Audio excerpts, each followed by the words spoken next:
একটুর জন্য ঘটে যাচ্ছিল বড়সড় দুর্ঘটনা। রেল পুলিশের তৎপরতায় প্রাণে বাঁচল এক রেল যাত্রী। চলন্ত ট্রেনে উঠতে গিয়ে ঘটে যাচ্ছিল এই বিপত্তি। নিজের জীবনের পরোয়া না করে ওই রেল যাত্রীকে প্রাণপণ বাঁচানোর চেষ্টা করেন ওই আরপিএফ কর্মী। ঘটনাটি ঘটে দক্ষিণ পূর্ব রেলের পুরুলিয়া শাখার পুরুলিয়া রেল স্টেশনের 4 নম্বর প্ল্যাটফর্মে। রেল সূত্রে জানা গিয়েছে, গুমো থেকে চক্রধরপুর গ্রামী এক্সপ্রেস ট্রেন 4 নম্বর প্ল্যাটফর্ম থেকে ছাড়ার পর এক যুবক ওই ট্রেনে ওঠার চেষ্টা করে। সেই সময় ওই যুবকের রেল লাইনের নিচে চলে যাওয়ার উপক্রম হয়। সেই সময় ওই স্টেশনে কর্মরত ছিলেন সরেন কুমার সিং নামে এক আরপিএফ কর্মী।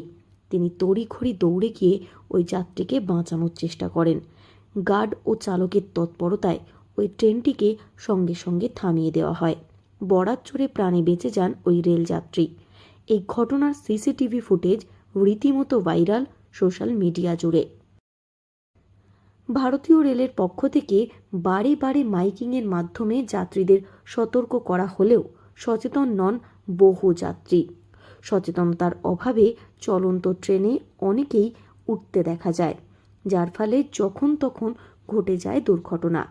এই দিন পুরুলিয়া রেল স্টেশনে এমনই এক দুর্ঘটনার হাত থেকে রক্ষা পেল এক রেল যাত্রী।